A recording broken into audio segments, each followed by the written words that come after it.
বারাইহাট থেকে শুরু হওয়া এই পথ ধীরে ধীরে এগিয়ে যায় হিয়াকুর দিকে। এখন আমি আছি বারাইহাট থেকে আমি যাব হচ্ছে ফটিকছড়ি। যাই হোক, আমি বারাইহাট থেকে হিয়াকু যাওয়ার পথে এবং ফটিকছড়ি যাওয়ার পথে যে সুন্দর দৃশ্যগুলো আছে, যে প্রকৃতির যে এত সৌন্দর্য, আসলে এই দিক দিয়ে না আসলে এটা দেখা যেত না, বুঝতে পারতাম না। যাই হোক, এটা মূলত বারাইহাট থেকে ফটিকছড়ি রাস্তা বলা যায়। আর দ্বিতীয়ত হচ্ছে বারাইহাট থেকে এটা হচ্ছে আপনার খাগড়াছড়ি যাওয়ার রাস্তা। সো খাগড়াছড়ি যে আপনার সাজেক ভ্যালি, তারপর হচ্ছে আলোটিলা, বঙ্গটিলা, যেটাই হোক এদিক দিয়ে যাওয়ার জন্য এই রাস্তা রামগড় দিয়ে।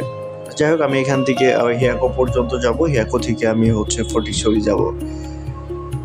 সত্যি কথা বলতে চারপাশে সবুজ সমাহার, নীরব প্রকৃতি আর এক শান্ত পরিবেশ, অনেক সুন্দর, মানে অশান্ত মনকেও এখানে শান্ত করা যায়। শান্ত একটি পরিবেশ, অনেক ব্যস্ততার মাঝে নিজের মানে একটু প্রশান্তির ছোঁয়া, যেটা এখান দিয়ে আপনি ট্রাভেল করলে সেটা বুঝতে পারবেন, সেটা ফিল করা যাবে।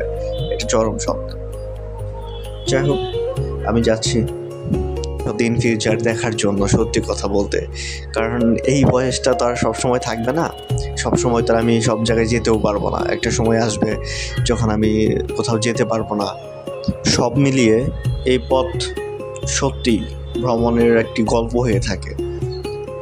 এই রাস্তা শুধু আসলে চলার জন্য নয়, স্মৃতির সাথে জড়িয়ে থাকা অনুভূতি প্রত্যেকটা জায়গায়, মানে প্রত্যেকটা মোড়, প্রত্যেকটা নতুন দৃশ্য, প্রত্যেকটা মুহূর্তে নতুন সৌন্দর্য দেখতে পায়। সত্যি এটা আসলে